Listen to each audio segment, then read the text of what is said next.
case of Cameron Rogers.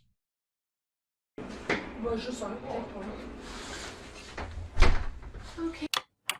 On November 20th, 2016, 22-year-old Cameron Rogers attacked and killed his adopted parents with a knife at their home in the Carlton Heights neighborhood of Ottawa, Canada. In 2018, he was found guilty of 2 counts of second-degree murder and sentenced to life in prison without the possibility of parole for 20 years.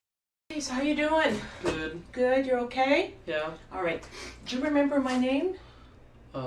No. You just met me for the first time, Yeah. right? Yeah, okay. So my name's Teresa. Okay. I'm with the Ottawa Police, and I'm a police officer, and I work in the Major Crime Unit, all right? So I met you for the very first time today, right? Just a few minutes ago, you were in your cells. I was with another officer, and we escorted you here, and we told you to bring your blanket, because as you can tell, it's a little chilly in this room, right? Okay. These rooms are recorded. Okay, so since it's being recorded, I'm just going to indicate today's date and time. It's Tuesday, November 29th. Captions? Damn it, I did it for the last one, not the 6:30 right. This in the one. morning. I forgot. And your name is Cameron Rogers. Yes. With an S, right? Yes. Right. Okay. My name's Teresa Kelm. I'm a police officer, and just before we get going, it's my duty to make sure that you understand why you're here. Okay, those are your rights. Okay, you have rights when you're under arrest, and so I want to make sure that you understand what your rights are. Okay, to be fair to you. All right. So, do you understand that you're under arrest right now? Okay, and what do you believe you're under arrest for? Killing my parents. Okay, so that's called it's first-degree murder. Okay. So when people are under arrest, they have rights, and it's my duty to explain them to you. So you have the right to retain and instruct counsel. Okay, so that means you can Weirdly call calm any about lawyer that you news. wish. All right. If you don't have a lawyer, you can call legal aid. It's 1-800-265-0451. It's a toll-free number that will put you in contact with a legal aid duty lawyer. Now, I think that's the Ontario number. I'm sure there's a Quebec number, and we can facilitate that call. I had already called. All right. Yeah. Okay. Did you want to talk to a lawyer again? No. No? It's all sorted out so far. All right. Yeah. So, if at any time during this interview you want to talk to a lawyer again, I want you to tell me, okay? Is there a reason why you didn't want to talk to another one again? Not really, but I mean, I already talked to one. I don't want to talk to another one. I don't see why I'd have to talk to 2. Okay, I just want you to make sure that you understand that if you want to, because the charges you're facing are very serious, and I want to make sure that you understand that if you want to speak to a lawyer, that you can. Okay. The other thing I want to explain to you, and I've already explained this to you, is that the room's being recorded, right? And anything, you don't have to say anything to me. You don't have to answer any of my questions. But anything that you say to me, it's being recorded, and that can be used in court as evidence against you. Do you understand that? Okay. So you don't have to say anything to me, but if you do, we can use that in evidence against you at a trial. You understand that? Yes. Okay. The other thing is, how have you been treated so far by the officers here? This all gets covered by the Miranda rights in the U.S. Well, they're not mean and they're not nice. I mean, air they're quotes just covered. neutral. An excuse not to do that. Okay. All right. And what do you mean by neutral? Like what? Well, I mean, well, They I mean, suck. they're not nice and they're not mean. I mean, Okay. like they're just fine. They're just fine. Yeah. Okay. So it would be nice to have some toilet paper. Oh, there's no toilet paper in there? No, Oh. but that's probably Okay. a Graham. All right. Before. Yeah, I don't know Kinda what the sounds rules like are something. here because I'm not from Montreal. I'm from Ottawa. Mhm. I can certainly ask them, but I can't Yeah, make you I any know. promises I know, whether or I not we know. can get it because I know. I'm just kind of like a visitor right I know, now. I You know. got that? Yeah. Okay. So I just wanted to verify how you'd been treated by I the can't officers. wipe my ass. Did I anybody pooped make without any knowing. promises? Like in terms of, and by promise I mean Please that help. My bum telling is you that sticky. if you say something to the police, we're going to give you a reward or we're going to give you a deal. No? Okay. No. I just want to make sure because Sticky bum police bum. officers aren't allowed to do that, Oh, all right? yeah. So remember when I came in here, I said I want to make sure that you understand your rights. I want to make sure that you've been treated fairly, and that's important to me. Okay? So nobody's made any promises. Has anybody threatened you that you better say something to the No. police, otherwise we're going to do this to you or No. that? No? Okay. So that's important to me too. So Really I just thorough. wanted to make sure if anybody had that shouldn't influence you in talking to me today. Okay? Now there's some water there. Do you get thirsty when you talk? No. I do. So I'm going to have some. If you want some, you just you help yourself, okay? Mhm. You've eaten, they gave you some food? Yes. Cameron Rogers was born in 1994 and adopted as an infant by Dave and Merrill Gleddy Rogers. According to neighbors and friends, the Rogers family was discreet but friendly.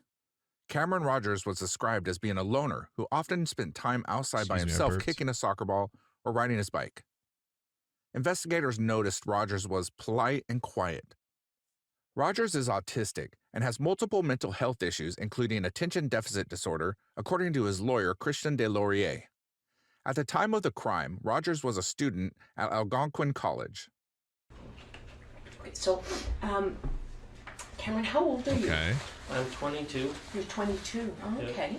And are you in school? Or I was in school. Okay. What were you studying? Electromechanical engineering technology. Electromechanical engineering robotics technician. Wow. And how long have you been studying that? I was in that for the first year this year, but I came out of another one. That explains why for the she's past 2 years was I was talking in, the same way she was.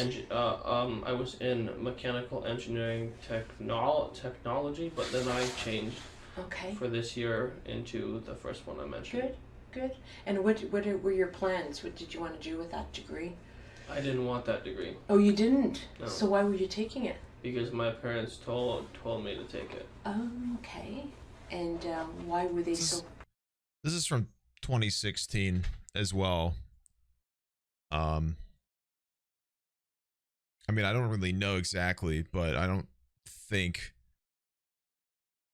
we were as educated on the matter back then. I mean, it's 5 years ago. A lot has changed in terms of mental health in 5 years. Not that that makes this weird form of talking to him okay, but keen on you taking that? still weird. Half of the problem was probably because I didn't say anything else. Like I didn't like. I mean, I didn't say another plan for Okay. the you know, like. I think. Does that Okay, make sense? so you didn't have a plan, so therefore they gave you a plan? Yeah. It's funny you say that because when I was in schooling, that's exactly what happened to me. I didn't have a plan, and my parents made me take these courses that I personally didn't enjoy. Were you enjoying your schooling? No. That must have been hard? Yes. Yeah, okay. What year were you in? So for the first 2 years, I was in second year, and Okay. then for this past year, I was in first year. Okay, all right. And where were you studying? Algonquin. At Algonquin? Okay. And were you taking any other courses anywhere else? No? No? Other than schooling, what were you doing? You tired? Yeah. Am I boring No. you already? No, nothing else. I wasn't doing anything else. Okay, all right. What did you do when you weren't in school? If I wasn't in class, I was studying, and if I wasn't studying, then I was at home helping around the Partying. house. Good? No? Okay. Mostly, yeah. Yeah, okay. And you lived with your parents? Anybody else? No? Okay. And do you have a lot of extended family? Like, my mom has 3 brothers, Okay. and then they have, or some of them, I think Maybe a he's lot just, of them maybe have he's a too lot cool of to talk about it. other family on their other side. Okay. But I don't know that the other sides. Okay. I understand you were adopted, right? Yes. Yeah. Okay. And how was that? How did that go with your parents? It went well. It went well. Yeah. Good. Yeah, I mean, I just want to reiterate that, like, just because this guy is the murderer, well, what we're told is the murderer, anything could happen based off of that last fucking thing we watched. That doesn't mean, like, the tone this lady is coming at towards somebody who's like mentally different is okay. Like, I understand that this is still a guy who's clearly committed a heinous act, but, like, that doesn't make the treatment of people, like, better. Like, that doesn't make that better. It doesn't make it okay that, like, she's coming at this guy who's clearly, like, he clearly doesn't need it. I mean, he talks fine, he acts fine.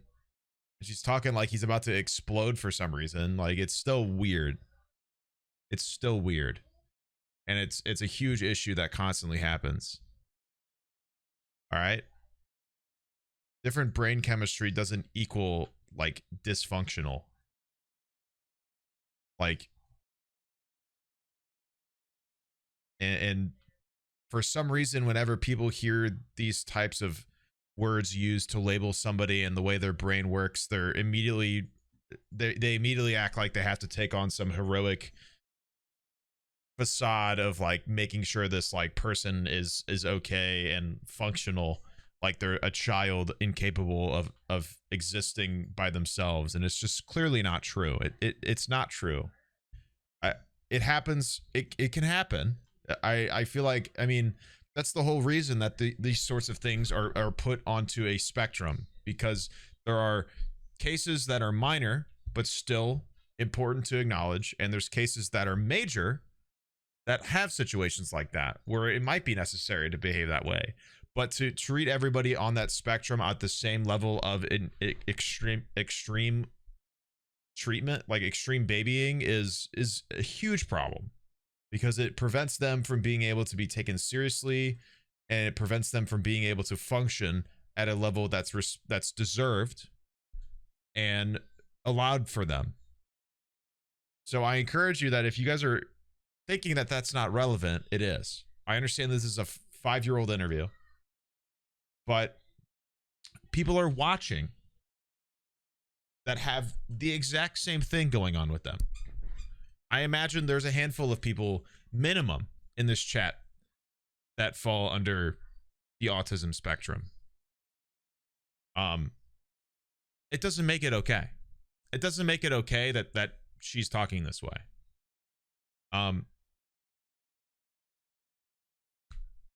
And some of you might not have known that. Some of you might not have even considered that. But that's also part of the reason we watch these sorts of things. Is like, I have my dad's teacher blood in me. I have a degree in this sort of environment, and to me, this is an interesting way for me to help you guys grow up to be better than this. You know, this is already aged terribly, and it's been 5 years. Lots of things can change. The important thing is that we be smart and open to new concepts and continuous access to equal rights of people that definitely deserve it, when clearly there's common disparity or common behavior that's unacceptable even 5 years ago. The whole need is to understand these things and to be able to expand and grow from them. And just because this guy is a potential murderer doesn't mean it's okay. I'm not trying to defend somebody that doesn't deserve it, but somebody who falls under that spectrum like he does might not be doing anything wrong and be treated that way anyway. We can be better than that. Good. Okay. Now, who's the closest person to you, would you say? My dad. Your dad? Yeah. Okay. All right. And do you have any friends or anything? I have friends at school. Okay. That I know from school, and then I know from past jobs. Okay. All right. So what's been going on in your life then? How have things been going for you? Like, In what way? in what way? Like, were you happy with the way things were going, or? I don't know if I was happy with how I was going with school, because I was doing a program that I didn't like, Right. Yeah. I and understand. and also I wasn't really being able to get a job because my parents would insist that I would have to work for them. For them. Yeah, And what do you mean by that? like around the house. Okay. Okay. And how'd that make you feel? Not good. Not good. Yeah. So they didn't want you to go get a job outside the house, so they just wanted you working at the house. Yeah, and Okay. I wouldn't actually get money because they would just say that they'd owe me money. So I actually didn't have any money. Oh, that must have been hard. Yes. So how did you manage then? Like, if you wanted to go out or if you wanted to do something? If I would want to use money, they would have to approve of it. Okay. Cameron Rogers' exact motive for his crimes has not been revealed, but prosecutors suspect arguments about his classes at Algonquin College and his lack of money could have contributed to his outburst of violence. Another reason may be that due to his mental health issues, Rogers' parents restricted him from getting a job. All right. What kind of work were you doing around the house? Gardening and stuff involving around the garden Okay. or chores. Yeah. Yeah. Okay. So, how did you end up here in Montreal? What brought you? I was told by the person I called on the phone, the not the lawyer, but the one that's supposed to help me, that I shouldn't answer questions. Okay, that's all right. And I'm feeling that answer is not one I should answer. Okay, all right. We want to kind of understand kind of where things are at with you. It seems like you were dealing with a lot of stuff in your life, right? Like you seem to have had a lot of pressure going on at school. There was a lot of pressure going around the house. Rarity, somebody listening to a lawyer. We know that what happened is really weighing on you, right? Mm-hmm. And I'm glad you're agreeing with that. I've been working in the homicide unit since 2000. Yeah, we understand that this detective or whatever role, we understand she's annoying, but once again, it's important to expose ourselves to these things because this is a very real thing that a lot of people deal with. Not the whole interview for murdering your parents thing, but the treatment of them for being different thing. And not only is this criminal investigation good education, I think the exposure of somebody not in a way intentionally doing something wrong, but doing something in a wrong way because they don't know better, clearly. I think it's important to understand that this is a very real situation that people can be, unfortunately, have happened to them, even though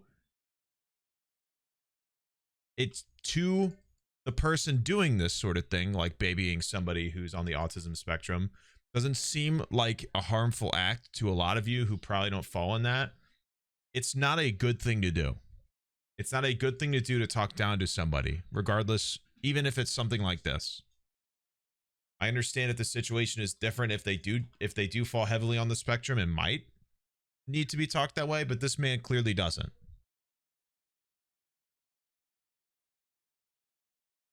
I don't think most do. I think we're talking like extreme cases. And I think unfortunately, this person interviewing this guy has fallen a little too heavily on the stereotyping the extreme cases in all situations. I understand that we find how she's talking insufferable. I don't think we should spend the rest of the 50-ish minutes complaining about it. And if it's going to bother you that much, you probably should just leave the stream for now. I'm going to be honest with you. We don't have to keep laying into it for 50 minutes. We've made our point. We know that she's saying things in a wrong way and in an extremely rude manner, okay? We don't have to keep laying into that point for the rest of the stream, all right? 2009, and I've never seen anybody that's reported it to the police the way you did, okay? And that tells me that you're somebody with a conscience and realized what you had done and decided that you needed to do the right thing, all right? What happened before is happened, right? You can't do anything more about it. Also, side note, this sort of tone and behavior by this investigator could be argued as coercion. I would imagine nowadays.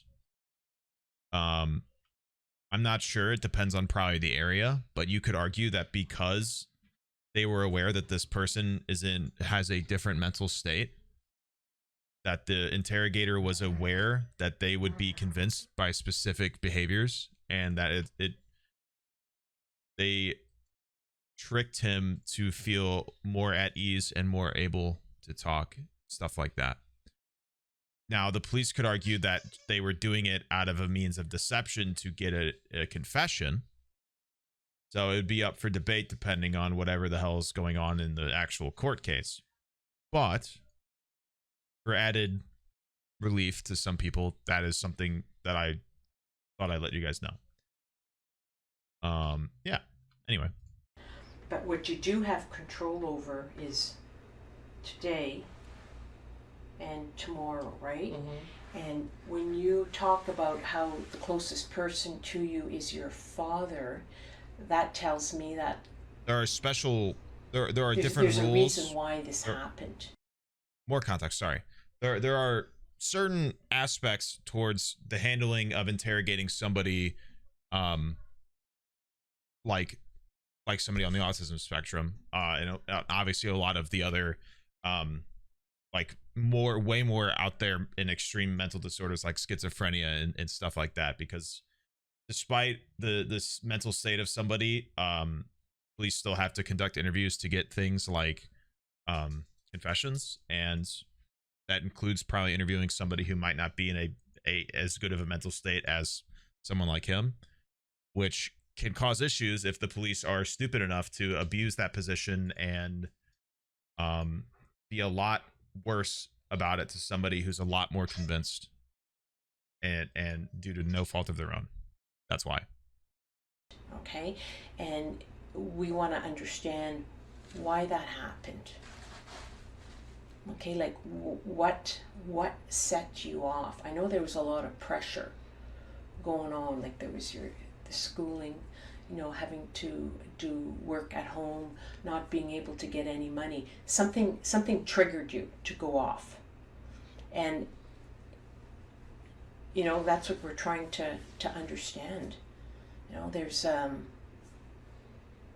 seems like something that's not right behind me, you, because you've never had any dealings with the police.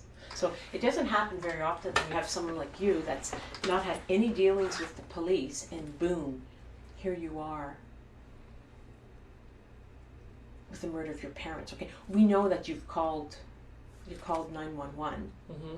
and you reported it yourself. Mm-hmm. Okay, so that says a lot about you as a person, that you know what to do. You made a mistake, and you're saying, okay, well now I need to do something about it.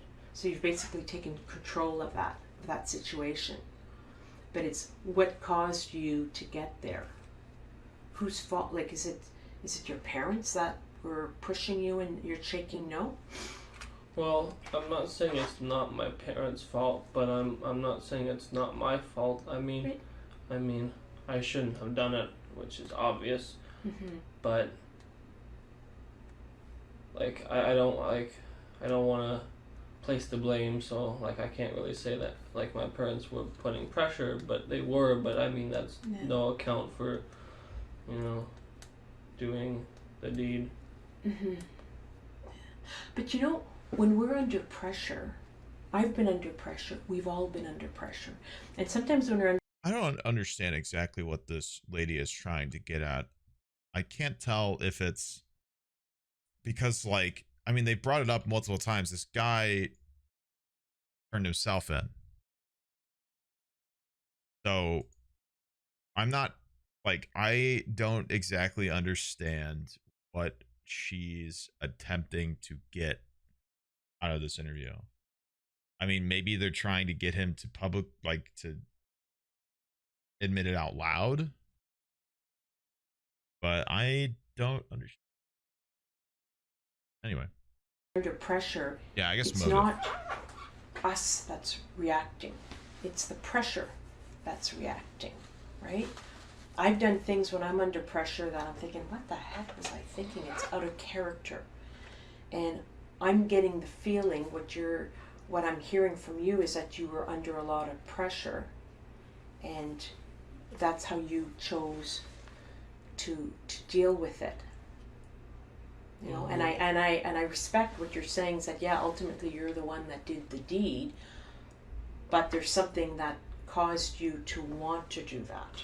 Mm-hmm. Yeah. Yes. Yeah, and there's something that caused you to feel that that's the solution that you needed to do to deal with the pressure. I guess. Yeah. So no, that's okay. I mean, it's logical to me. It makes sense. So other than your parents putting pressure on you with school and not wanting you to work and wanting you to work around the house, what else were they doing that was adding to this stress?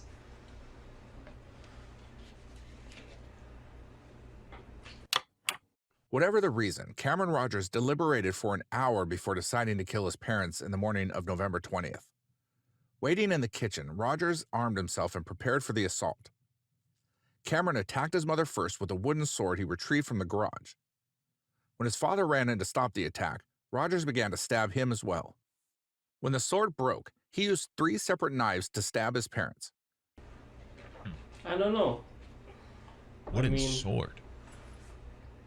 Other than no money and having to go into a program for 3 years that I didn't want to go into, I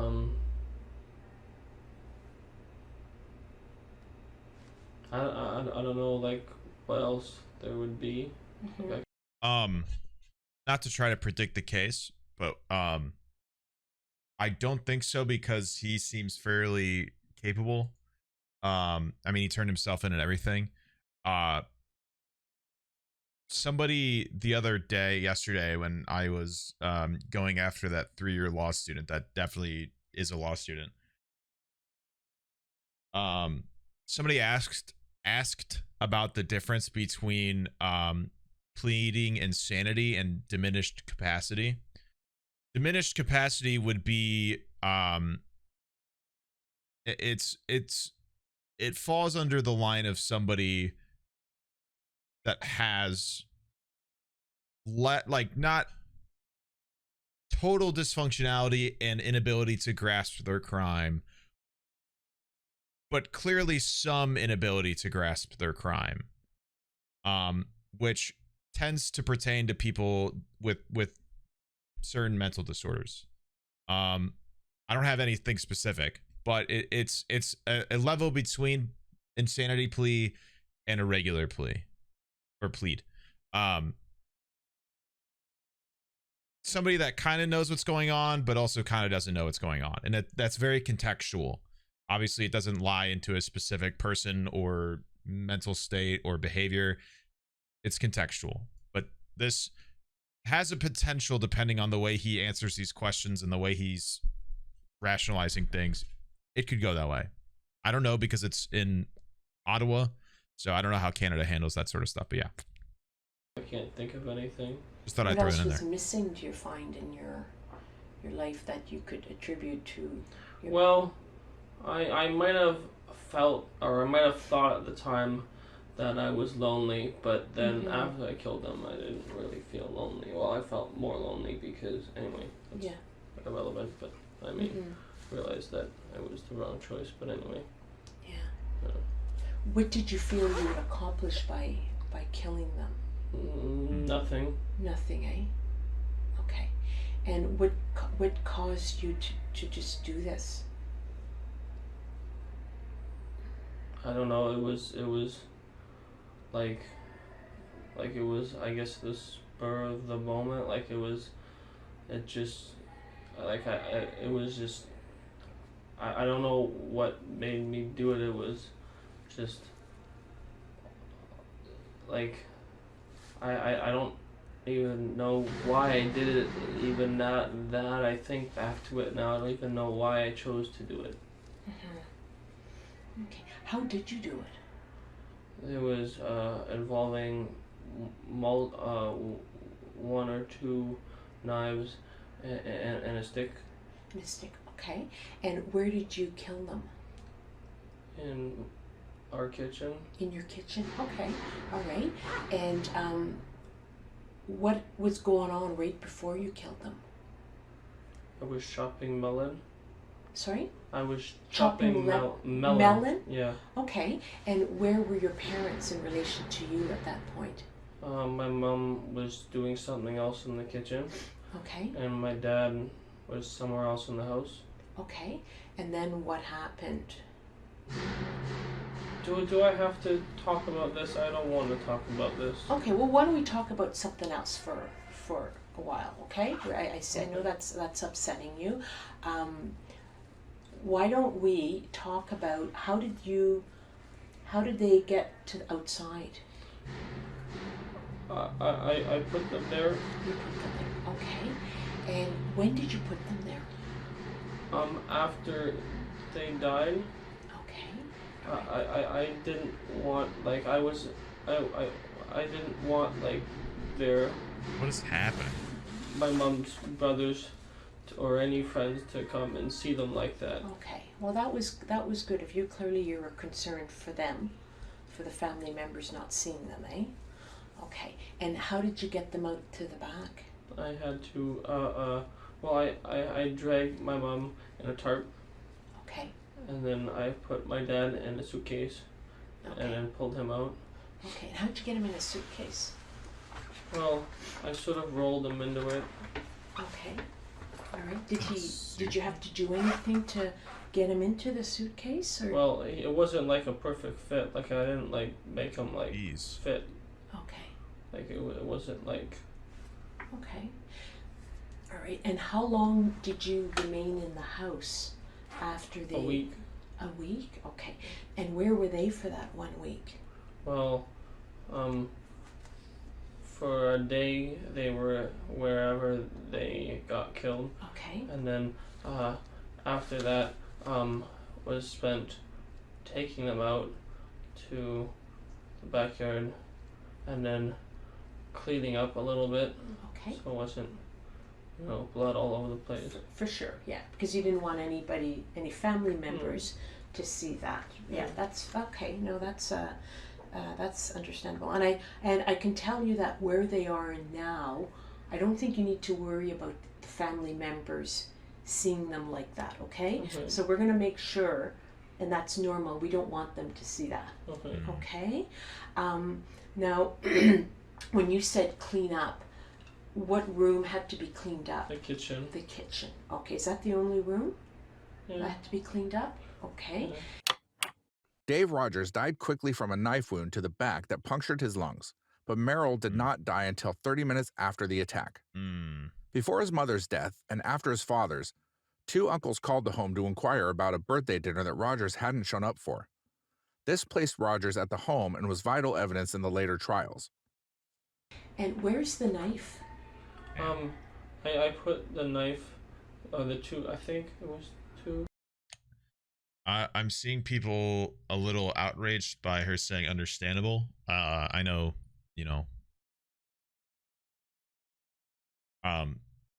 I think a lot of the times we you have to remember that the language that police use during these interviews is the attempt that the police use during these interviews. Their attempts are to build rapport.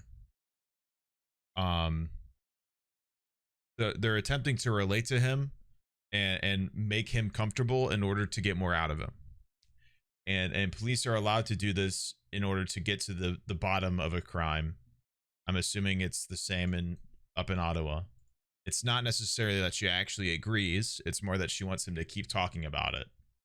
So she'll say affirming words like understandable in order to make him feel more comfortable about discussing this stuff. So it's not necessarily that this person is in agreement fully. It's more that they're in agreement so they're able to keep talking about it. All right. I think it was 2 knives in a plastic bag with the stick that had broken, so I put those in the plastic bag and I put it in the black box, which is in the garage. Okay, all right. Yeah. Okay. And what did you do then for that whole week then in the house? I just stayed in my room. Okay. Because I like what I was mostly going to run away from Ottawa. Okay. I was hoping to go to the US, but since that didn't work out, I got stuck in Montreal. Okay, gotcha. And then that's when I called. Okay. And how come you weren't able to get into the US? Well, you need some kind of like to fleeing. Like not like a ticket, but like a passport or well, no, not that wasn't the problem. It's like because like to go there, to stay there, you need some kind of visa. I see. You know, and I didn't have that, so I'd have to lie, and that just wouldn't work. Right. Okay. So, do you remember what day of the week this was that this happened to your parents? Sunday. It was a Sunday. At about what time was that? 11. In the morning or at night? In the morning. In the morning. Okay. Interesting Now, I rationalization understand there from was you supposed said to it be some wouldn't work. birthday party or there was some dinner that they were supposed to go to. Yeah. That's interesting. Okay. Now, when was that? Sunday. The Sunday. Okay. And did somebody call you to find out where they were? Yes. Okay. Who called? 2 of her brothers. Which ones? Gord and Graham, I think. Okay, all right. And what did you I was scared, so I said that they had the flu. Okay, all right. Okay. Did anybody come over in the those 8 days or a week or so? Well, we have friends from church, and they came over on the next Sunday, and I said the same thing. That like they had the flu. Okay. They were at the house? Yeah, they came over to the house. Okay, all right. So where did they ask you where your parents were? I said that they had the flu. Okay, but where were they with the flu? I mean, I know where they were, but what did you tell them? I told them that they were, sleeping in their room, like with the flu. I didn't really give that. All I said was that they had the flu and that they were resting. Cops usually don't use this language. That's a good question. You said, do cops usually use this type of language that's objective? Like he's already admitted to the crime, but she's still saying things like what happened to your parents and not what you did or specific.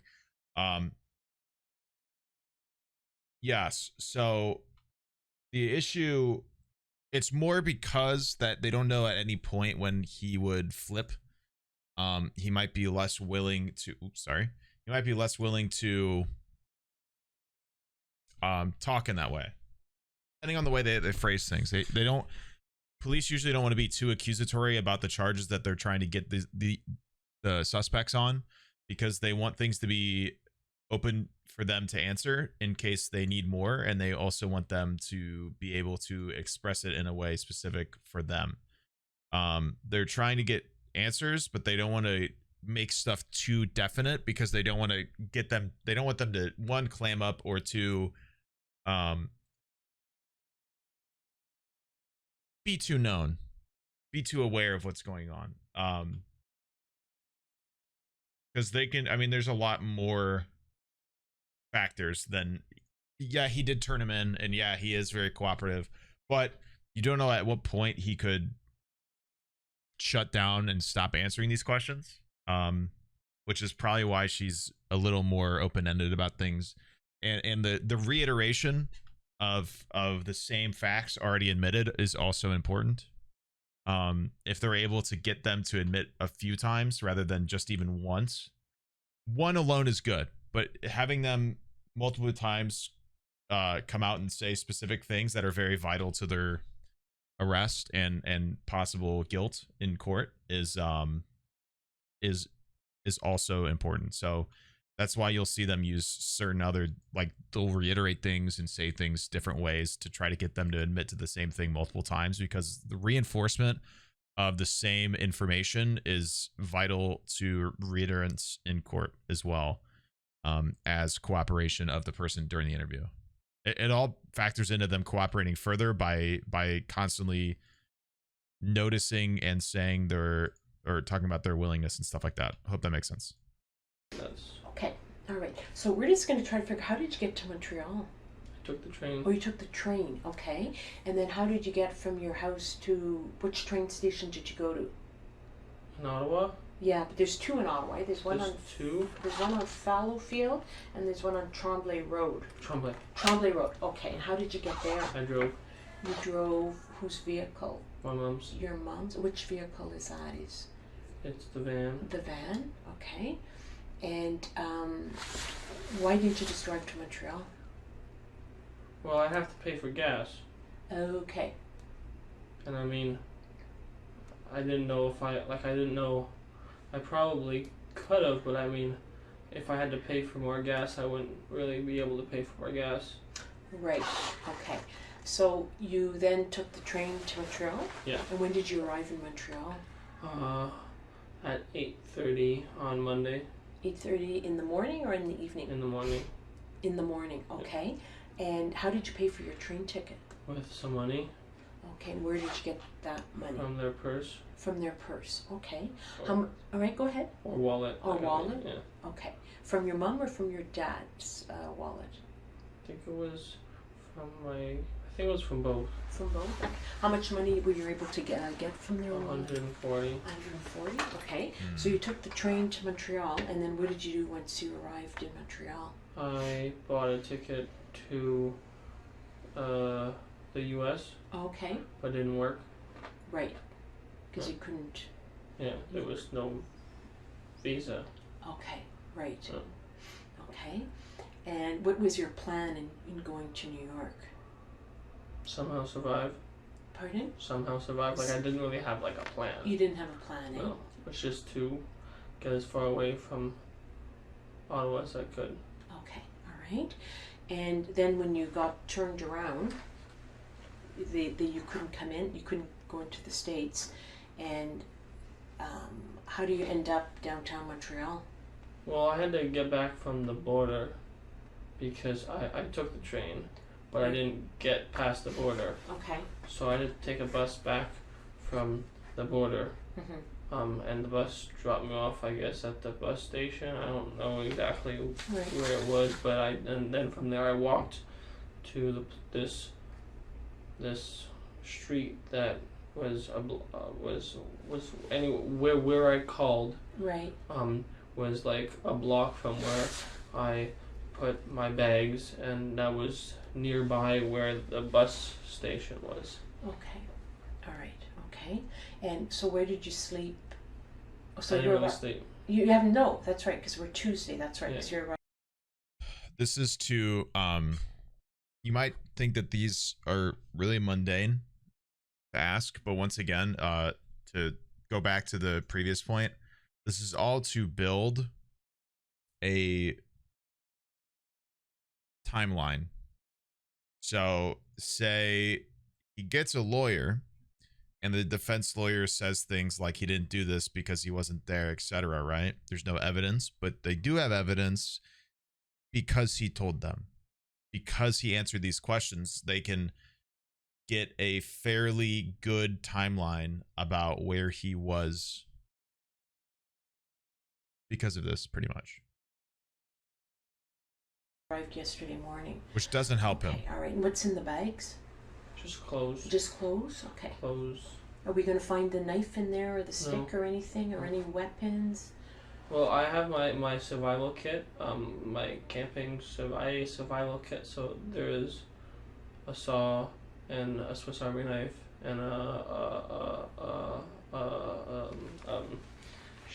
sheath knife. Okay, all right. And what made you decide to call the police, to call 911? It was, well, I mean, I didn't really have anything else to do, and I mean, I may as well, since it's, I mean, I was feeling down. For sure. Rogers put his father in a suitcase and wrapped his mother in a tarp. He then disposed of the bodies beside a shed in his backyard. For 1 week, Rogers stayed in the family home and collected valuables and money for his planned escape. When people asked about his parents, he explained that the couple was sick in bed with the flu. After looting and cleaning up the house for a week, he boarded a train to Montreal. In Montreal, he bought a ticket to Washington. He planned on fleeing to the United States, but he was denied entry by a suspicious border security guard who questioned his motivation for leaving Canada. With nowhere else to go, Rogers hid out in a building still under construction. He built a bed and makeshift shelter until he could no longer stand the cold.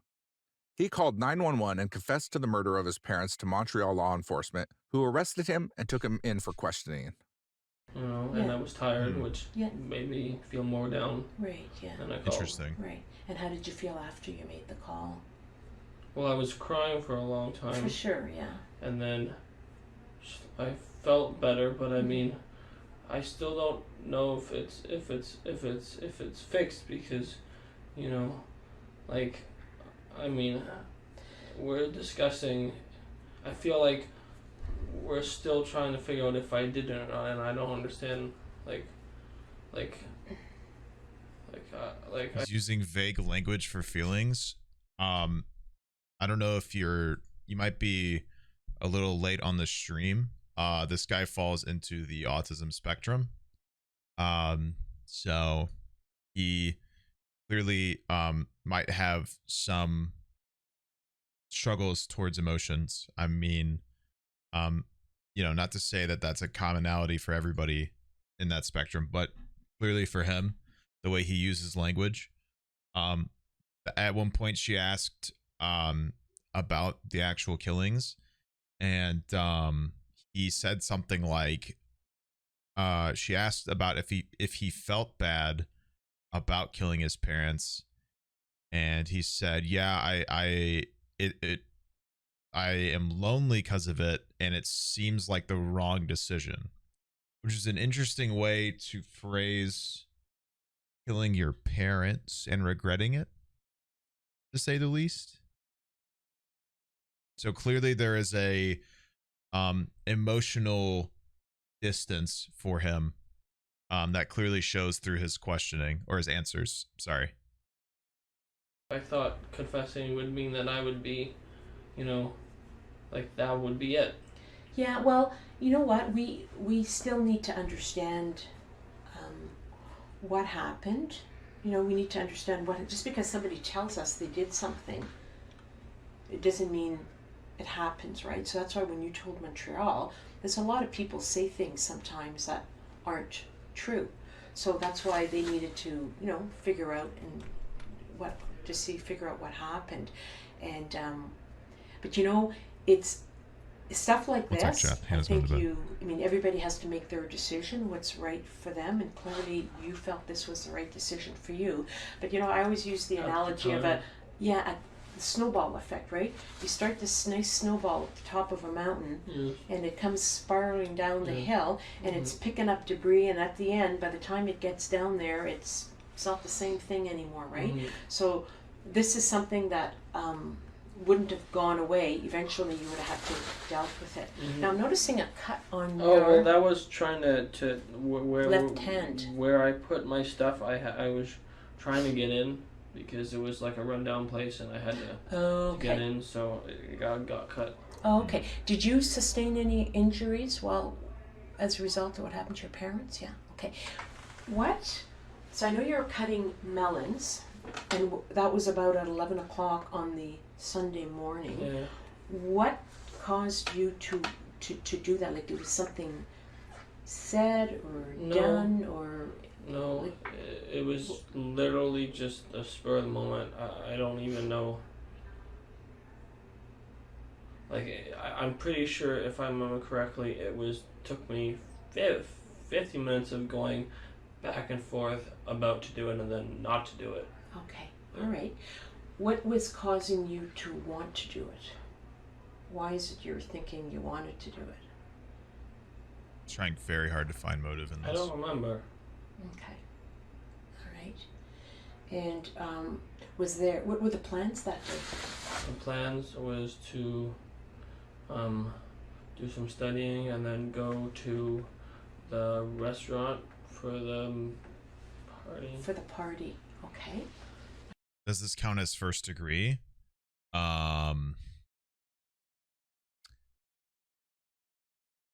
Partially unsure, just because this happened in Canada, so I don't know what Canada's grounds for first degree is. But if it was an American case, you could argue it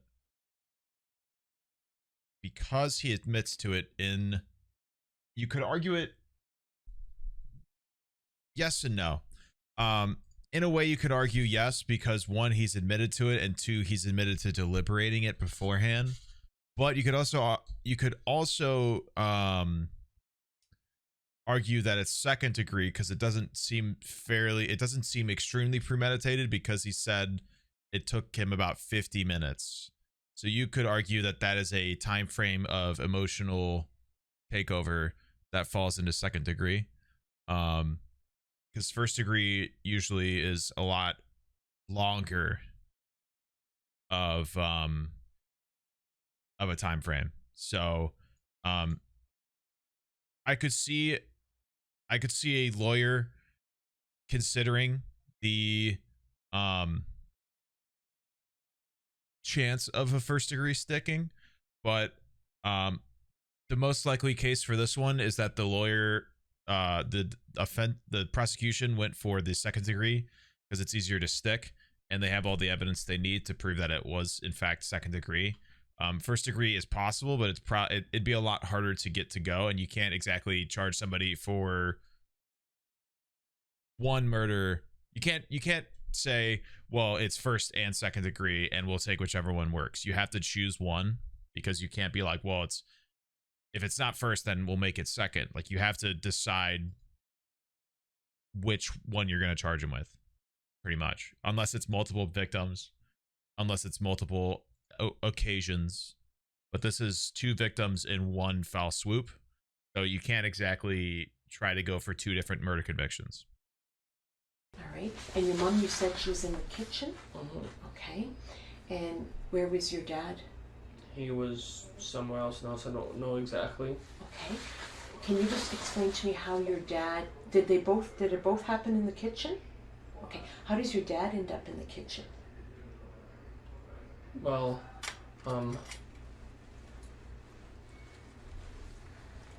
when I did my mom, he came running, and then I did him.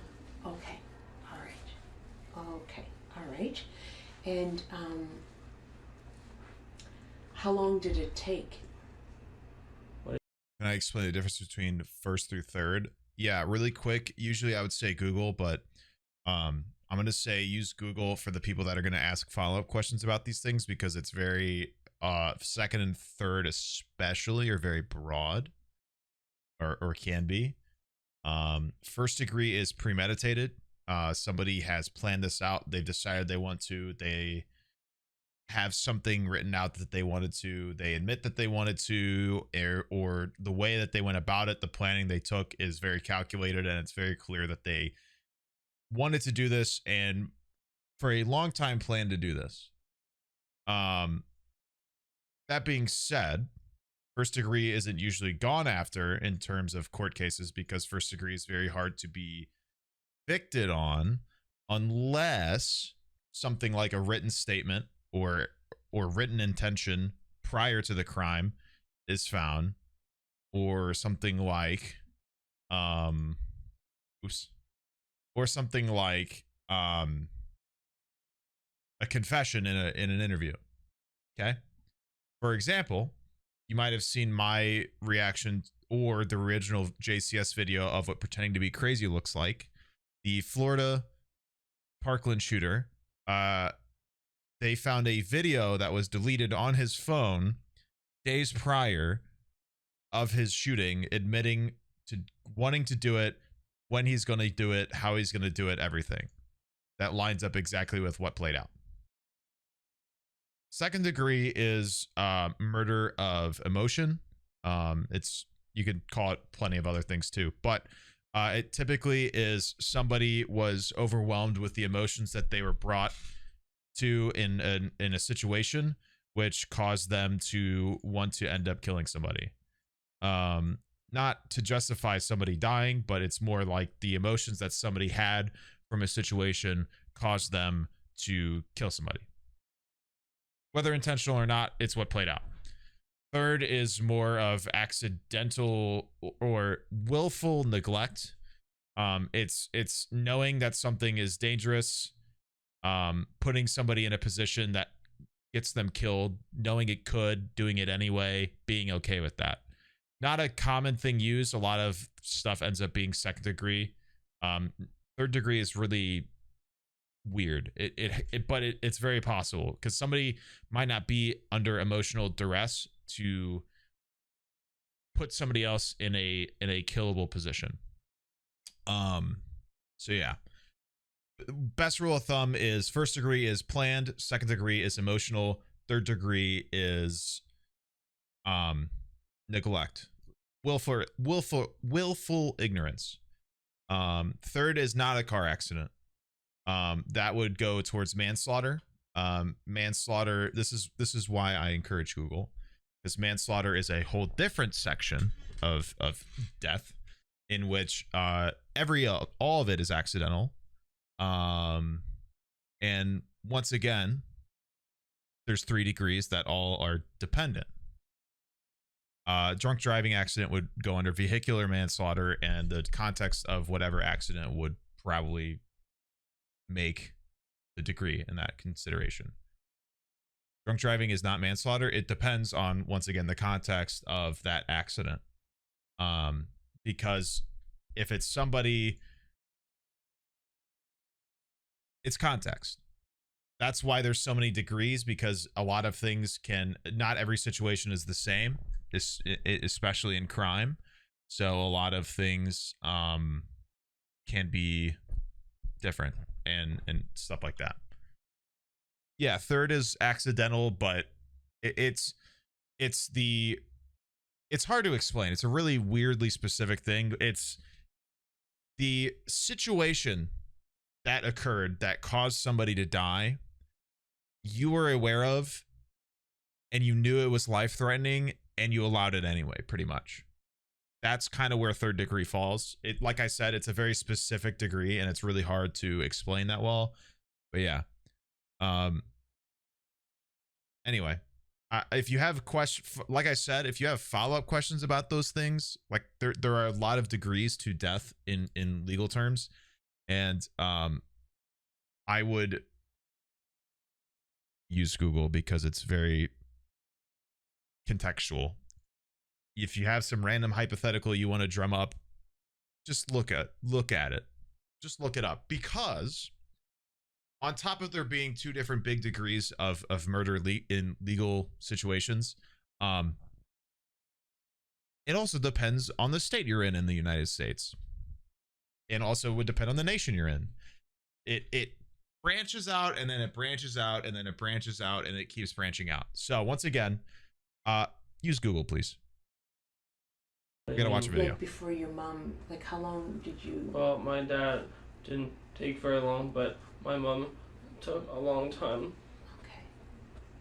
And it was really hard because she was in pain, and I wanted it to stop, and I couldn't make it stop. And I felt so bad because she was in pain, and I wanted her not to be in pain, but I couldn't stop it. And it went for the whole night. And what? It took the whole night for her to die. Oh, and how do you know that it took the whole night? I don't know exactly, but I mean, I went to my room, and she was still in pain. I could hear her, but then in the morning, it was done. Okay. And can I ask a question? Why is it then, after, when you realized she was in pain, why didn't you call 911? Well, I knew it was too late. Okay. And what do you mean by it was too late? The wounds were too bad. Okay. That's eerie, man. Okay. And so what about your dad? How soon after did you kill your dad? What do you mean how soon after? Well, after your mom? Yeah. Yeah. He came running, and then came running. that's when it happened. The And what immediate did he say emotional when he shift came too in? is just so jarring. Well, he was scared for her. Right, yeah. Yeah, and then it was quicker Okay. with him. Okay. Now you talked about a stick. Yeah, Who did you use the stick on? I think it was both. On both? And what part of the bodies did you hit them with? I think Sorry, it was what- the head. For the head? Okay. Yeah, the Alright. stick broke.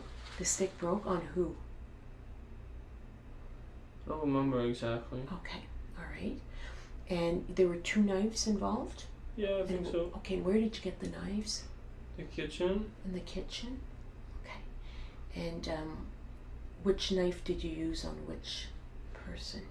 I don't remember. You don't remember? Okay. But I think I remember this. There was a smaller one that was only used on my mom. Okay. All right. Okay. And do you remember what your mom said to you right before? Like before all Very this unsettling, happened? yeah. No. No? Okay. Was there a conversation going on with No. you and her? No? Okay. Have you told anybody else about this?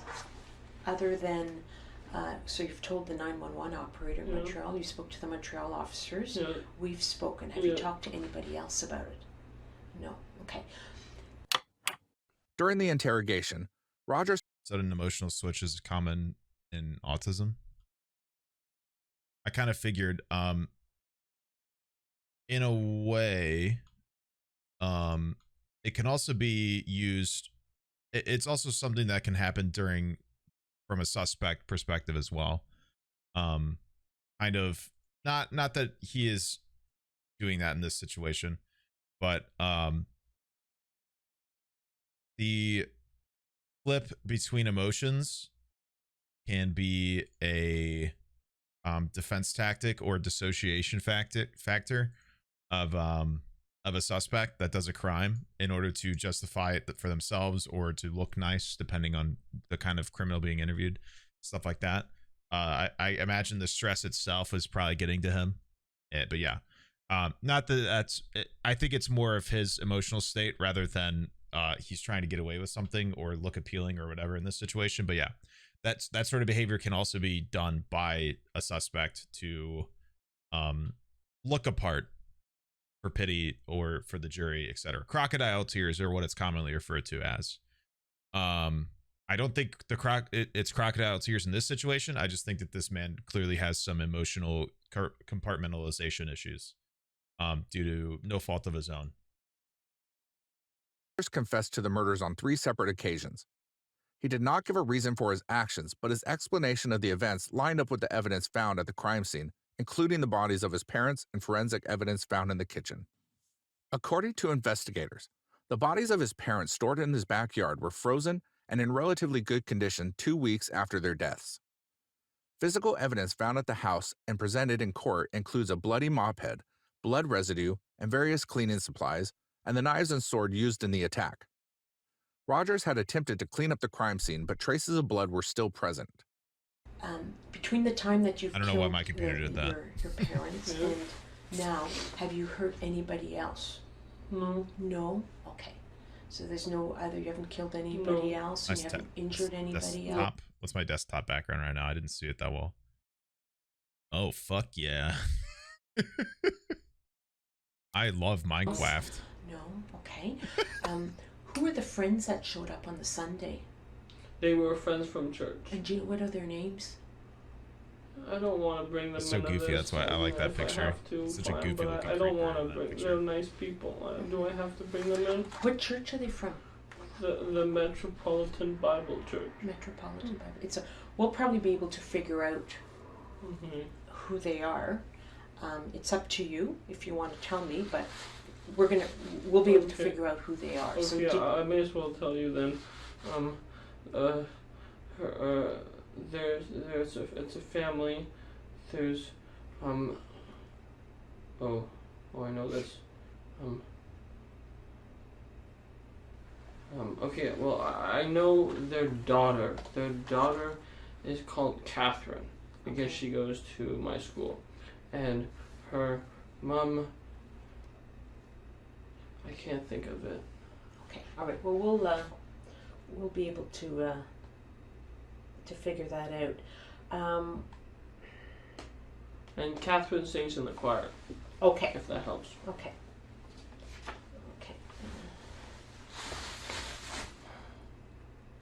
And yep. The man is sort of French. Okay. I think. Yeah, he's French. Okay. So you talked to me about the area that you cleaned up. What area in the kitchen did you have to clean up? Sort of like in front of like the fridge. Like I mean, like Okay. I don't know how to explain if you don't know the house. Yeah. Okay. That's all right. What did you clean it up with? We have like a like steam thing for tiles. Oh, okay. And I used that. Okay. And where is that now? I left it in the hall. You left it in the hall? Okay. Yeah. And what other parts of the house did you have to clean up? Just that. Just that? Okay. Now, you must have had blood on you. Maybe just on my arms, but then I washed it off. Okay. And where did you wash it off?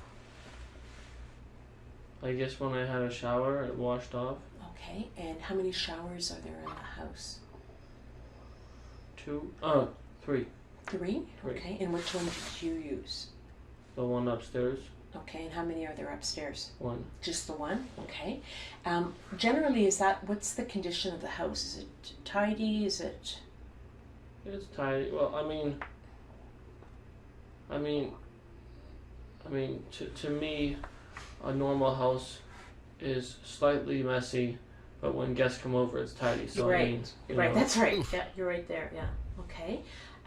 So if I were to go into the house now, oh God, what condition is that house in? In good condition. It's in good condition. What about in terms of it being... Like it's not guest tidy, but it's normal. He's an adopted child.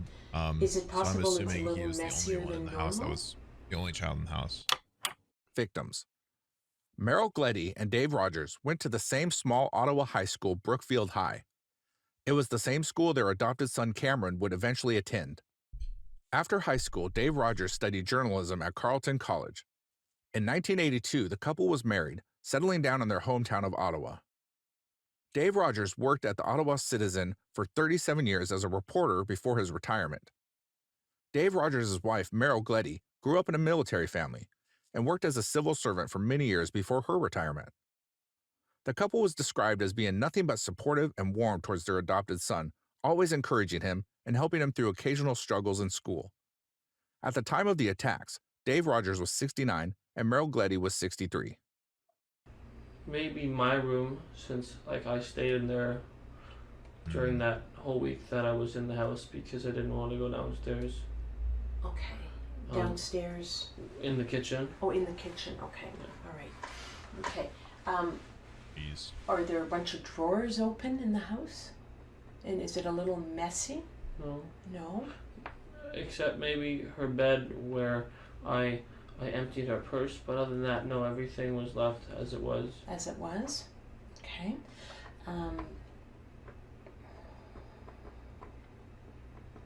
Okay.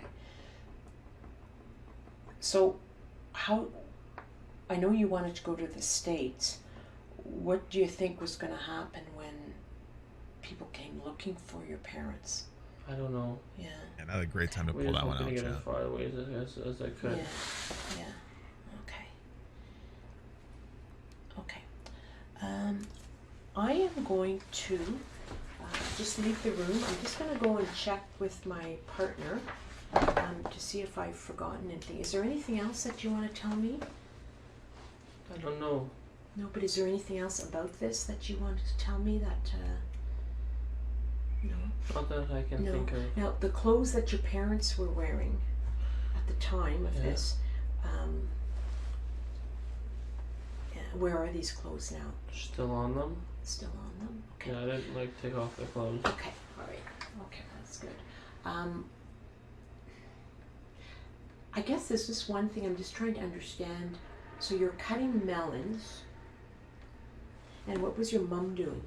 She was like doing something, some kind of herb thing. I don't know what it was. It was just, she was grinding herbs or something. Okay. And how was that morning? This was around 11 o'clock. So what was going on that morning in the house? I don't know. I mean, like, what was... Did you have an argument with your parents, or...? Well, I mean, the whole upstanding, or not upstanding, the whole, like, disagreeing, Did someone's stomach growling just pick up on the mic?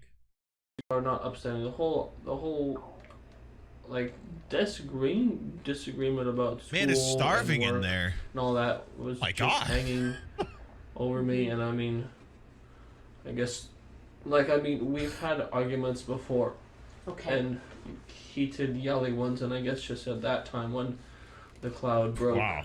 I was chopping a melon. Okay. And what were you arguing about that day? Like while you were chopping the melon? I don't know if I was arguing. At that time, I was not arguing. Okay, alright. No. I thought that was you. But maybe like a day or two before, we had been arguing Okay, and what... about those issues. Okay, and anything in particular? So you're talking about school, about... The work, Work? issue. And what was your mom like when she argued with you about it? Well, I didn't have a say. Okay. And Yeah, so weirdly you're, good microphone. You're chopping the melon, and is that the knife that was used? I think so. Okay. I think so. Separate knives were used. And where did you stab her on her? I thought a wooden sword was used in at the one back. point. In the back, okay. And how many times? I don't remember. You don't remember? Okay. And how did she react when she was stabbed the first time? Actually, wait. I didn't stab her first. I used a stick first. You used the stick, okay. Yeah. And where did you get the stick? I made it. Oh, okay. When did you make it? A while back. Okay. And when you say made it, how do you make it? I carved it Oh, cool. Okay. And for what purpose? just to do. I had a lot of time on my hands in the summer. Okay. And what were you going to use that stick for? I don't know. There was no plan when I made it. Okay. Okay. And where were you keeping that stick?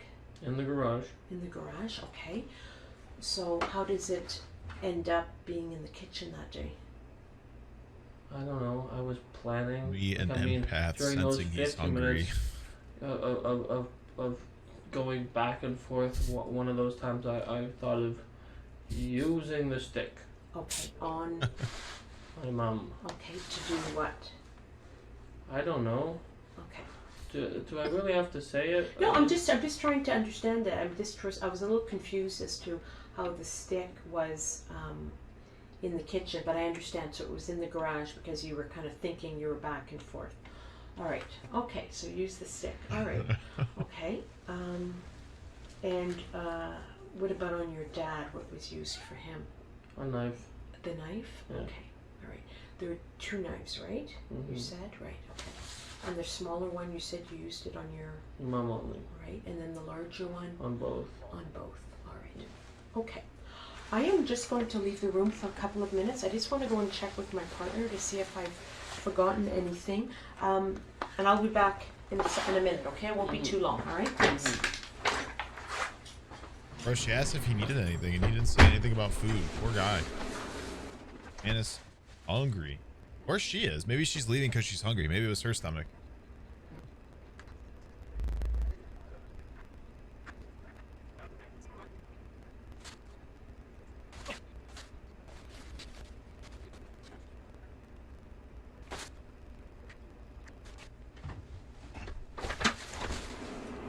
Sorry there. Someone's It's a hungry. very Yeah. noisy building. Noisy building. Just a few little points. I know that the week after it happened, you said you stayed at your house. Okay, and where you stayed in your room? You told me. How were you? Like, were you eating? Okay, and where did you go to eat? I ate in my room, but I had to go downstairs to get the food. Oh, okay. Did you go out at all? No? Okay. Did you make any phone calls or watching TV? No? No? Okay. And where were you sleeping? Yeah, we've had a whole You were discussion sleep- you about were able to her sleep? behavior towards him. Okay. In the first trial of Cameron Rogers, he pleaded guilty in that hopes of at the beginning receiving of a the lesser sentence of Video, manslaughter. we know. During the end of the first trial, Rogers claimed his father had sexually assaulted him. Pleaded guilty in hopes of receiving a lesser sentence of manslaughter. Not what's going to happen when you plead guilty. Well, you know, it's possible. They could have given a plea bargain saying they'd give him it, but they don't have to. Later, he took back these accusations. Prosecution believes this false allegation was an attempt by Rogers to convince the jury this attack was self-defense. This new information was presented later in the case, resulting in a need for a longer trial than expected. 3 of the existing jurors could not remain on the case. This first trial's length resulted in a mistrial to allow new jurors to be found. Okay. That's right. Okay, that's what I thought you said. I just wasn't Interesting. sure about that. In the past, when you've had arguments with your parents, how did that end? Those arguments? Like, how would you deal with it? So that means despite him recanting it, it was admissible and it caused a mistrial because 3 of the jurors remained or became biased. For people that don't know exactly how jury works, before a trial commences, you go through jury selection. So if you've ever, some people probably haven't been summoned to jury duty. I haven't. But you might not be old enough. Once you turn 18 in the United States, you're eligible for jury duty. Basically, that means that a trial is going to come to fruition. No plea bargain, etc.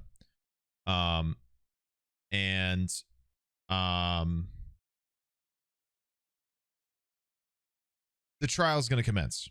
So in order for the trial to commence, they need a jury.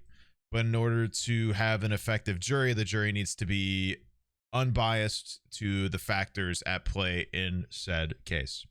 So when the jury is being selected, they pull in a large amount of people, and the defense and prosecution go back and forth deciding who they want to pick. Both of them have a few it depends. I don't remember. It depends on the state and stuff like that. Each side can dismiss certain jurors on specific claims, usually tending to do with bias towards the case that's relevant.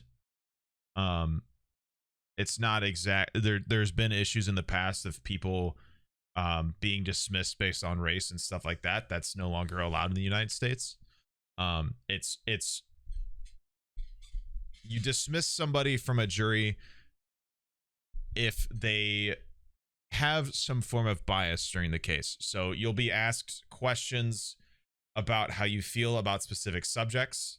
And because the original the stuff about molestation wasn't included nor talked about, they probably didn't talk to the jury about it because it wasn't relevant to the case. And now that it was, and by it being brought up in the case in court, that's another oh god, I have so much burpiness. Yeah, that adds a factor that is a divisive problem that people are very sensitive to. That can cause somebody to be biased during a case, which is probably why it led to the mistrial. Anyway, I would watch like shows and stuff. Okay. You know, I guess that's the answer. Okay. And like I wouldn't win. Okay. Okay. The argument. Okay. All right. And how'd that make you feel? I don't know, like not good. Probably, yeah. Okay. Did you ever have any? Did you ever assault them in the past, out of fear, or not out of fear, but out of anger? No. Okay. All right. And we're just about done. The stick you told me is in. Where is the stick right now? I know it's broken. I'm pretty sure I got all the pieces and I put it in the bag with the 2 knives and I put that bag in the black recycling bin in the garage. It's a black recycling bin. Okay. Yeah. Now, where's that black box now? In the garage. And has the recycling been picked up? No, I would have had to put that outside. And did you? No. No? Okay, so it's still there. Yeah. Okay. Can you describe the knives to me? Well, one has a green handle and one has a black handle. Okay, which is the longer one? The black one. The black one. Okay, and how long is the blade? Well, it's like those ones that you use for cooking and like cutting. Okay. Sort of long and it's, I don't know how to explain it. It's like a kitchen knife. Okay, how long is the blade, would you say? Like that, I think. Okay, so you're demonstrating, looks like that's about 8 inches, or if I'm right. And Right. what about the shorter one? Like that. Okay, so maybe Like about long. 4 inches or something. Okay, all right. And I know you spoke about that you're in school. How much schooling did you have before that? Like, did you go to high school before? And did you graduate? Okay, where did you graduate? Brookfield High School. Oh, okay. Oh, good for you. Oh, good. So you got your high school diploma? Oh, good. And then where did you go after high school? Straight to college. Okay. And how were you doing in school, in high school? Well, You were doing well? Yeah, what Yeah. type of marks were you getting? higher, like not A's, but some were A's, but in the B's. Okay. Oh, good for you. Good. Were you in the regular program? Like when you say that, Like just a regular, like was it in a special needs class? I or- was part of the special needs, okay. but I didn't like it, so I went to the like the normal ones. Oh, okay. All right. And what was the special needs? Why were you in the special needs Because I class? have slight autism. Okay. All right. And how does that affect you? Well, when I'm not on the meds, I have bad coordination, but when I am on the meds, I don't have bad coordination. Okay. All right. And how do you react when you're not on the meds? I know I- you've got the bad coordination. Anything else? No? Okay. And how does your mind feel when you're not on the meds? Fine, And when you're on the meds? fine. Okay. All right. Okay. Anything else? Diagnosed with anything else? Well, I have sleep apnea, Oh, okay. but that's not really that bad. Right. And how bad is it? You said it's not bad, but how bad is it? Like how I just maybe snore a you little bit. snore? Maybe. Okay. I don't know, since I don't really. Okay. All right. Do you sleep? You're a good sleeper? Yeah. Yeah? Okay. That's good. Have you been diagnosed with anything else? Whether it be your... Not that this makes what she says, though. We're viewing this from a time of better understanding about autism and the factors that are at play. This is from 2016, as you can see by the footage date. Not that this makes anything okay, but there's clearly a better understanding about the sort of things that can happen, and the way people can behave if they have autism.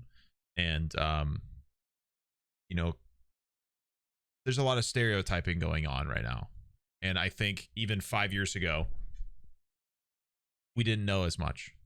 A lot, especially in terms of mental health, has been evolving in the past decade or so. So we know better. I think clearly this person has not, or does not, and that's probably because they wouldn't have been able to, due to the things that we know now, or that we didn't, you know?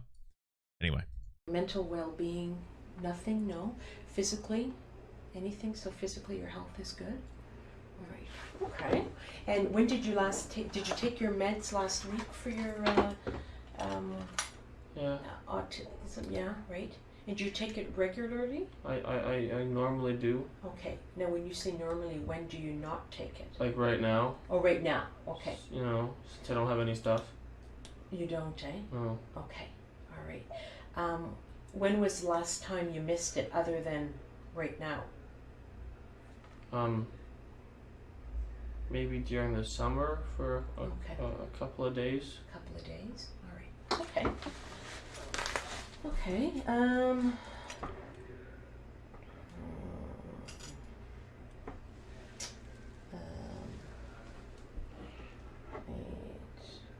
Okay, all right.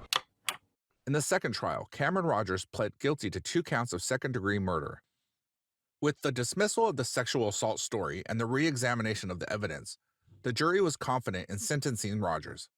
He was sentenced to life in prison without the possibility of parole for 20 years.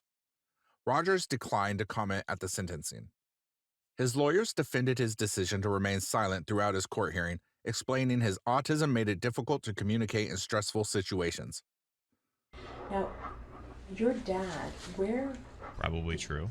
You told me you used the bigger knife on him, right? Yes.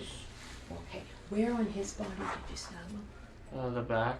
In the back? All right. Okay. How many times? I don't remember. Okay, that's right. You told me that.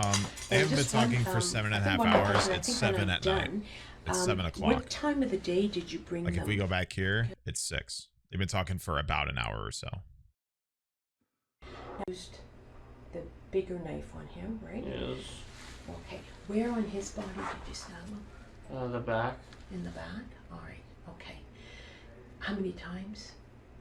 I don't remember. Okay, that's right. You told me that. And just one, I think one more question. I think then I'm done. What time of the day did you bring them outside? It wasn't at night. I know that I wanted to do it at night, but I didn't do it at night. It was sometime during the day. Okay, so... It was in the backyard, so... So that was my next question. How did you get them... Like, where's the kitchen? Is it in the front of the house or the back of the house? Kitchen is like in the sort of front area, but we have a back door that leads to a deck that leads to the backyard. Okay, so then your mom, you said you dragged her on the tarp? Yes. Where in the house or outside did you first put her on the tarp? I put her on the tarp in the kitchen. Oh, in the kitchen. Not redeem it. Gotcha. Yeah. Okay, and where was the tarp? The opposite. It was outside. Like Thank you. it was like yeah, that word. A garden, so we have tarps. Oh, I see. We have 10 minutes on this video. It's okay. You'll be all right. Okay, and all right. And do you have any neighbors on either side? Yeah, well, one of them is like never really there, and the other one is also, yeah, like I mean, I guess they're not. Well, I mean, it's not like one is really never really there, and the other one is like it's there sometimes and not there other times. Okay. Were you worried about them seeing you? Yeah. Okay.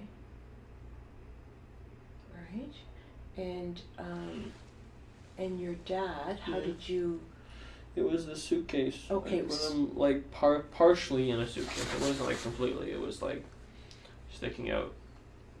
Yeah, it was hard. Okay. All right. And why did you put him in the suitcase? I didn't want to drag him. Okay. All right. Okay.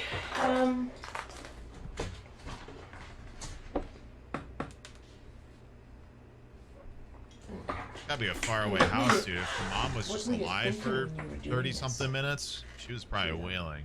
No, I like mean, it's hard to like, imagine they wouldn't when have I heard was it if they were moving them. they were No, in the when you were like if they were home. stabbing them and hitting them. I don't remember exactly what I was thinking, but I don't think I was thinking anything. Morbid. Maybe it was just adrenaline or something, Okay. or just But were you scared me. feeling angry? Were you feeling? I don't think I was feeling angry. Maybe no, actually, I don't think I was feeling actually any anger, Yeah. Okay. which sounds actually really bad. Mhm. But I mean like, and I think that's what I was saying, that like it took me like 50 minutes of going back and forth of thinking to do it and then not thinking I shouldn't do it, and you know then I finally did it, but it was like I don't know how to explain it. It was Mhm. I wasn't like out of anger, like I don't think. So I what mean, was the I purpose don't then? I don't know. Like I don't know how to explain it. It was like I think like it's not that I wasn't doing it for anger, but at the moment when I did it, I wasn't feeling really angry. Okay. Maybe it was just the fact that it took me like maybe at the beginning I was angry, but then doing the 50 minutes of about to do it and then not doing it, and then like I mean like when I say not doing it, I mean like chickening out, Mhm. you know. Right. Right. Right. No, I understand. Yeah.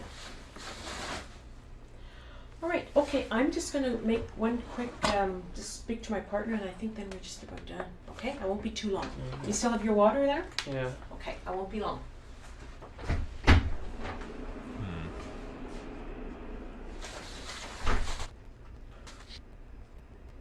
Quite the interview, to say the least.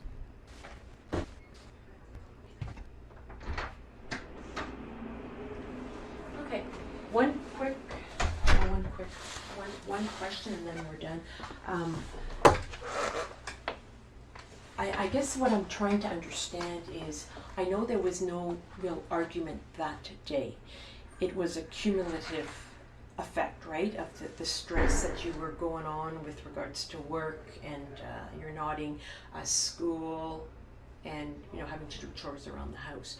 So why did that happen on the Sunday then? Like, what is it that said? I don't know why it happened on the Sunday. I don't know. Like, I don't know how to. I just don't know. She really wants motive. That just Yeah. it happened on that day. Maybe it was It helps the impulsive conviction. or something, or it just.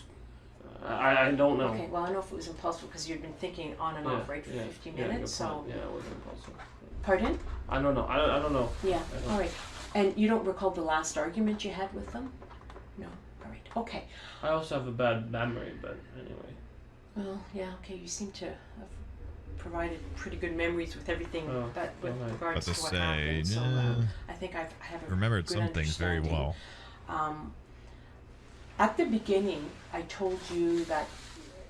Remember, I explained the room was being recorded and that you didn't have to talk to me unless you Yeah. wanted to, Yeah. and you chose to explain to me what happened. Well, I feel that I should be in trouble because I did something bad.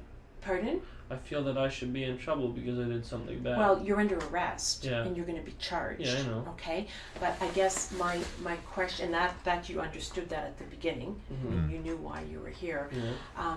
My question to you is that at the beginning I told you that you didn't have to talk to me, and you did. Yeah. I just would Wasn't like. supposed to. Well, that's okay, but why is it then that you decided to talk to me? Because I did something bad, and I want to, be honest about it, and I feel that I should, get in, in trouble, more like finish this I trouble. see what you mean. Okay. Like. I see. Okay. And how do you feel now that you've come out and told us about it? Well, I feel slightly better, but I mean, it's not over yet. No, it's not. No. Never gonna be. All right. And do you feel that, did I threaten you at all? Mm-hmm. No, and I didn't make you any promises or No? All right. Okay. I just wanted to make sure that we understood that. And it's I know it wasn't easy, telling me the truth. I want to thank you for telling me and explaining this to me. I think we have a pretty good understanding of what's transpired now. So what's going to happen now is you're going to have to remain here in Montreal. In Ottawa, they have to get a warrant to get you back to Ottawa.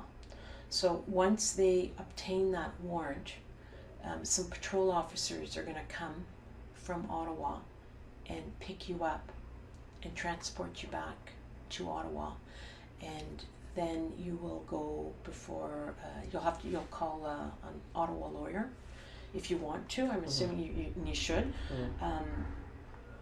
You'll go before a judge and be held in custody until your lawyers decide what they want to do, if they want to seek bail or if you're going to be held in custody until it gets resolved. I don't know. That's nothing. I can't tell you what's going to happen. It'll be up to between you and your lawyer. Okay. Do you have any questions for me? When I call the lawyer, is there a phone number? Yes. So when you get to the Ottawa police, first of all, I forgot one step. In Montreal, they're going to get you before a judge. They have to get you before a judge. Okay. Then you're probably going to, I think you're going to come back here. I don't know. You'll go somewhere. So when you go to Ottawa, so what was your question? If we were going to give you a phone number, there's going to be a list of lawyers available, and then you can pick a lawyer to seek legal advice. It doesn't have to be the lawyer that's going to represent you, but once you get to Ottawa, the Ottawa officers are going to explain that process to you. Okay? Yeah. Do you have any other questions? Nothing that relates to this. Okay. Is there anything else that you want to ask? Can I have some toilet paper, please? I'm going to go and ask them. Thank you. That if you can have some. Thank you. And really needs toilet paper, dude. All right. So I am just going to leave the room just to get an officer. The tape is still running up until you leave the room. So I'm going to go get the officer, and I will also ask him at the same time if they can get you some toilet paper. Thank you. Okay? It won't be long. Thanks.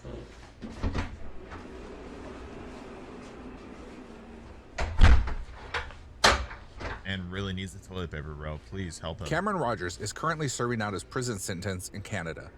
He will be eligible for parole in 2038 at the earliest, at age 44. Some of the family members of his victims have stated that they fear the day Rogers is released. Others say they hope they will be able to forgive him despite everything.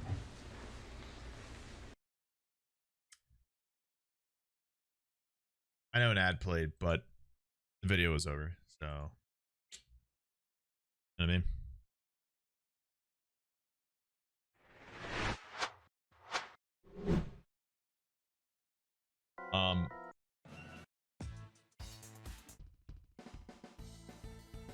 Cool.